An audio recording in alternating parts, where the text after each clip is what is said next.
Bonjour à tous, aujourd'hui je reprends les vidéos YouTube. Donc je vais faire une vidéo à chaque fois que je vais chercher un véhicule et vous allez suivre un peu tout ça. Alors là, comme vous avez sûrement vu dans les images précédentes, j'ai pris le train en première classe. Là je sors du McDo, je vais chercher une 206, donc je suis sur Paris. Donc je vais exactement à Chatou chercher la voiture. C'est une 206 de 2000, je vous emmènerai avec moi du coup lors de la rencontre du vendeur. Je redescends avec, donc voilà.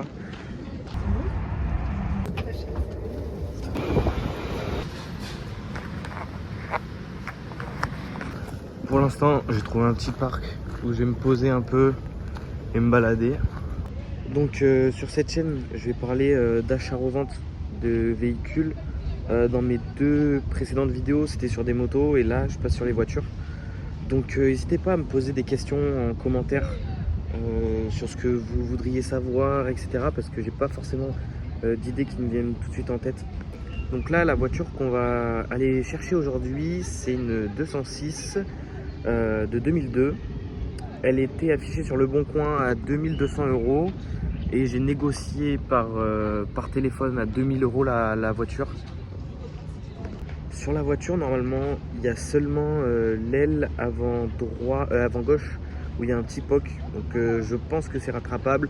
Au pire des cas, je rachèterai une aile. Et la voiture, elle a 120 000 km. Donc c'est pas la meilleure affaire du siècle. Mais ce qui est pas mal, c'est qu'ils ont vraiment tout l'historique de la voiture chez Citroën. Il y a le contrôle technique qui vient tout juste d'être passé. Les pneus sont neufs. La voiture est vraiment propre. C'est une première main. Donc ça, c'est aussi un avantage.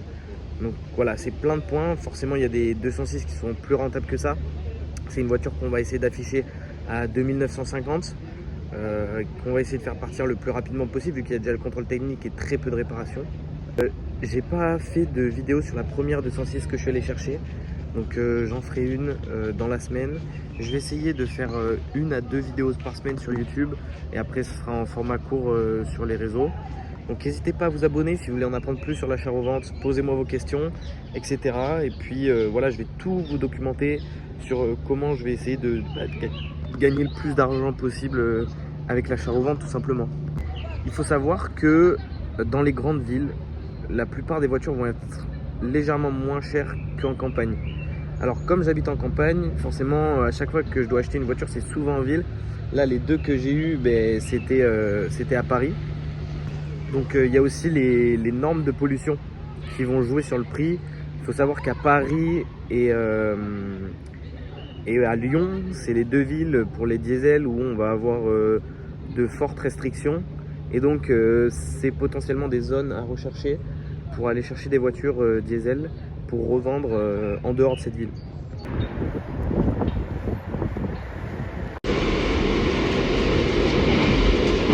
Bon, je viens tout juste d'acheter la voiture. Je vais me dépêcher de rentrer parce que j'ai 6 heures de route. Il est déjà 17h30, donc ça va faire arriver un peu tard. Je vous présente la voiture sûrement demain. Donc pour vous, c'est dans quelques instants. Juste rapidement, la voiture est très propre. Regardez la taille du carnet d'entretien que j'ai. Franchement, rien à dire sur cette voiture. Il y a quelques pocs carrosserie comme je l'avais dit, mais franchement, c'est pas mal. Donc allez, on est parti pour 6 heures de route.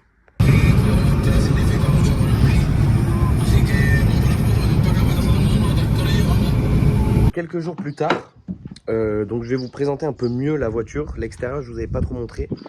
Alors, point de vue intérieur, donc on a déjà tous les documents. Il y a plus de 2000 € de facture que j'ai récupéré avec juste sur l'année dernière. Donc tout fonctionne vraiment nickel. On peut voir, elle est vraiment propre. Hein. Je l'ai même pas nettoyée parce que ils me l'ont vendu vraiment très propre. On a tout d'origine. Donc on a le compteur ici d'origine. On a même la ventilation qui est d'origine et la radio qui est d'origine. On a le volant qui est encore très propre pour l'année. Souvent ça peut s'effriter ici. L'autre que j'ai, ça s'effrite. On a un compteur blanc, plutôt sympa. Tout fonctionne sur la voiture. Le contrôle technique date d'il y a 2 semaines. Donc voilà. Même les sièges, pas tachés, ni les portières, etc. À l'arrière, tout est propre aussi. L'extérieur, c'est là où on va avoir quelques défauts. à l'intérieur est nickel. L'extérieur, on va avoir quelques défauts. Donc je vous montre ça. Là, sur ce côté, il y avait un POC beaucoup plus gros que ça, que j'ai réussi à rattraper à moitié, on va dire, avec une ventouse. Donc là, on a quelques POC, hein, c'est vraiment léger quand même. C'est une voiture qui a plus de 20 ans, donc voilà, c'est normal aussi. Et surtout, quand on connaît la circulation à Paris, ça m'étonne pas trop. Donc là aussi, niveau des portières, plutôt propre. On n'a pas d'enjoliveur sur la voiture, mais elle reste très propre quand même. Ici, une rayure. Sur au-dessus de la roue arrière droite et un POC sur le pare-choc arrière. Donc voilà, en soi, c'est un POC léger, hein. Quand on voit la voiture, voilà, ça se voit, mais bon, c'est un pare-choc arrière, ça coûte 30 € si on veut le changer. Je ne l'ai pas changé pour les visites qu'il va avoir. Je l'ai spécifié dans l'annonce, donc c'est pas très grave. Ce côté est vraiment propre, comme vous le voyez. Vraiment propre. On a une antenne qui fait une taille absolument indécente. Et ici, le dernier POC de la voiture qui est sur l'aile gauche. Donc voilà, un POC assez conséquent que j'ai pas réussi à rattraper à la ventouse. Et puis je suis allé à la casse, mais ils ont plus d'aile avant gauche de 206 de cette couleur. Donc j'avais pas envie de changer l'aile et avoir une aile d'une autre couleur juste pour un POC comme ça. Je préfère la vendre comme ça. Je pense que ça fait quand même plus esthétique dans sa globalité. C'est vrai que le POC se voit pas mal, un peu moins en vrai, plus en vidéo, mais voilà. Globalement, c'est une voiture qui est assez propre, donc que j'ai acheté 2000 €. Comme je vous disais, ouais, c'est une voiture que j'ai acheté 2000 € et qui m'a coûté, donc j'ai eu 50 € de train en première classe pour monter à Paris. J'ai eu 2,50 € de transport en commun là-bas pour arriver chez les personnes. Donc c'est une voiture qui se sépare, c'est une première main. Elle est toujours restée dans la famille. Et ils s'en séparent à cause des critères, comme je vous ai parlé un peu avant dans la vidéo. Même si c'est une essence, en fait, il y a quand même les critères. Donc c'était une critère 3, ils s'en séparent parce qu'elle va passer en critère 4, il me semble. Et donc ils pourront plus rouler avec. Donc voilà, ils ont préféré la vendre. Donc on est à 2052 € de frais. J'ai fait une déclaration d'achat, 2060. J'ai pas mis d'essence parce que ils m'ont fait le plein. Voilà, donc les personnes qui m'ont vendu la voiture avaient fait le plein dans la voiture. Donc j'ai pas eu besoin de mettre d'essence en redescendant de Paris. Pour la vente, j'en remettrai quand même un petit peu, hein, je mettrai 10-15 €. Puis voilà, en gros, tout cumulé avec le repas, parce que je compte ça dedans, je compte le repas et les péages. On est à un peu plus de 2100 €, 2110 €. Donc voilà, c'est une voiture en coût global qui nous revient à ça. Je vais pas faire de travaux supplémentaires. Il y a déjà le contrôle technique. Donc, je l'ai mis sur le bon coin quelques jours après. Ça fait maintenant 3 jours qu'elle est sur le bon coin. Et donc, j'ai une visite cet après-midi. On est vendredi. Donc, j'ai une visite cet après-midi, une visite samedi, une visite dimanche et une visite lundi. Donc, normalement, je l'ai mis à 2950. Normalement, elle va partir assez vite. Voilà un peu dans sa globalité tout ce qu'il faut savoir. Je pense que je vais pas négocier le prix parce que je l'avais mis à 3250. J'avais des messages mais rien de concret. C'est des gens qui envoient des messages qui vont pas au bout. Donc j'ai baissé le prix parce que le but c'est d'avoir du roulement, donc de vendre rapidement. Donc forcément j'ai vraiment diminué le prix pour qu'elle parte dans la semaine. C'était le but, pour que dès la semaine prochaine, dès début de semaine prochaine, j'aille en chercher une autre. Voilà, à 2950, ça nous fait un bénéfice de 850 € à peu près, un petit peu moins. Donc ce qui est assez raisonnable. On va dire que c'est à peu près 700-800 €, c'est le minimum que j'attends sur une voiture. Après voilà, le but c'est, comme je l'ai dit, c'est de faire un roulement. Si je me fais pas ça, qu'il faut qu'elle parte vite et que je me fais que 500-400 €, c'est comme ça.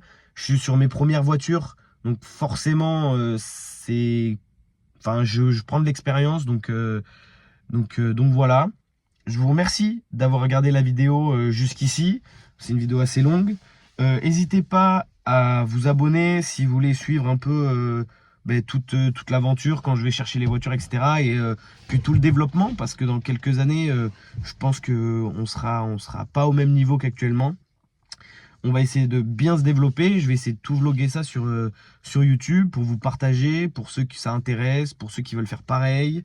Donc voilà, moi je vais essayer de faire des vidéos comme j'aimerais voir, et donner des conseils que j'aurais aimé entendre, parce que je trouve qu'il y a très peu d'informations sur YouTube sur vraiment comment bien commencer un business d'achat-vente de voitures.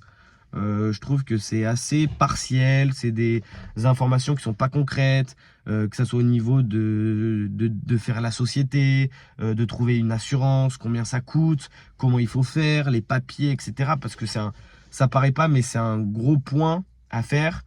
Après, c'est vrai que niveau mécanique, il y a quand même pas mal de tutos. Mais bon, voilà, dans l'ensemble, je vais essayer de faire des vidéos que j'aurais aimé voir. Donc si vous voulez voir tout ça aussi, n'hésitez pas à vous abonner, ça fait plaisir. On voit que le nombre d'abonnés augmente petit à petit, donc c'est sympa. Et puis surtout, quand on a des vues, c'est aussi sympa. Donc voilà. Écoutez, je vous dis à la prochaine vidéo. Et puis encore merci d'avoir regardé.